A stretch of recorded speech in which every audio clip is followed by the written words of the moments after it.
News when you want it with Bloomberg News Now. I'm Monica Ricks. President Trump says time is running out on his 10-day deadline for Iran to make a peace deal with the U.S. and reopen the Strait of Hormuz. In a social media post this morning, the president said, quote, 48 hours before all hell will rain down on them, and he threatened to target Iran's civilian energy infrastructure.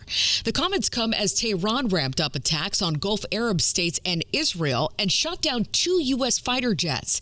Axios political reporter Mark Caputo tells Bloomberg that crew member's fate could impact peace talks. We have no evidence as to what's going to happen if the pilot is killed, or the crew member, I should say, if the crew member is held hostage, or if the crew member is rescued. 3 very different scenarios that can affect very differently how Iran deals with the United States, and therefore how the United States deals with Iran. Caputo on Bloomberg this weekend. Iran has offered a bounty for that crew member. The other pilot was safely rescued. President Trump told NBC in a phone interview they won't affect negotiations to end the war.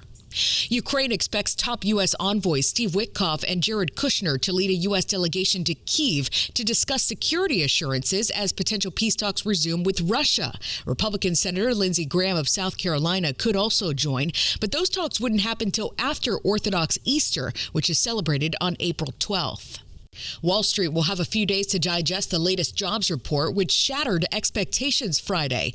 Job growth rebounded, with U.S. employers adding 178,000 jobs in March, and the unemployment rate unexpectedly fell to 4.3%. But as the war in Iran continues, economist Stephanie Roth tells us there's still a lot of uncertainty that could affect jobs. So far, it seems like in an environment where, if you looked at the ISM most recently, the commentary was, we're concerned about the Iran shock, yet business activity is okay.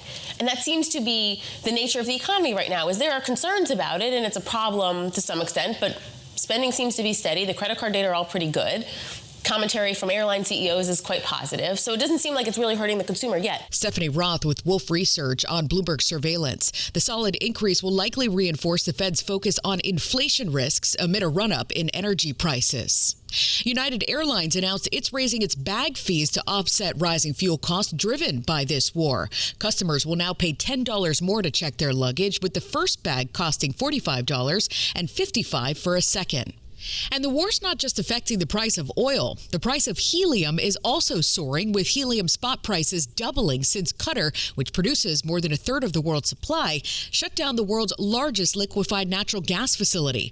Cliff Kane is president of Pulsar Helium. 33% of the world's supply of helium is gone. And we've had shortages over the past 20 years with the demand of semiconductors going up for many applications. Everything from our national defense to your cell phones that are in your hands, right?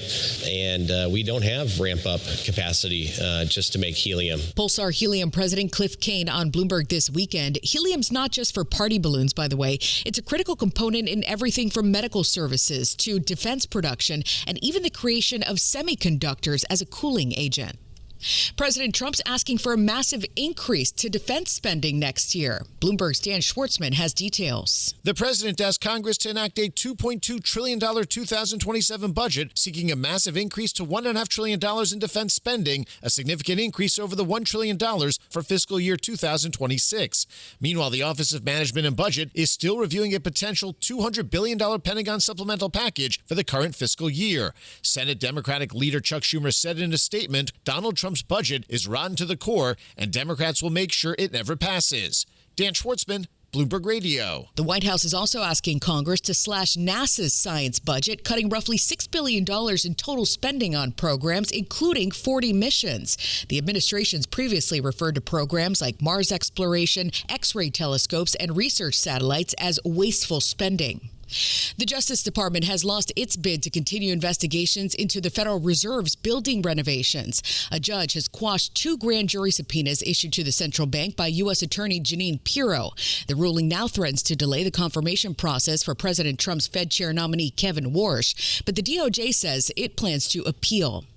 The Artemis 2 crew is now halfway to the moon. NASA shared the first images of Earth taken by the astronauts, who are on track to make their lunar flyby on Monday. It'll be the first time humans have traveled outside of the Earth's orbit since 1972. And in sports, the women's NCAA title game is set after South Carolina beat UConn 62-48. They'll take on UCLA, who topped Texas 51-44. The championship game is tomorrow night. And in men's action tonight, UConn takes on Illinois and Michigan battles Arizona. Their national championship game set for Monday. And that's news when you want it with Bloomberg News Now. I'm Monica Ricks, and this is Bloomberg.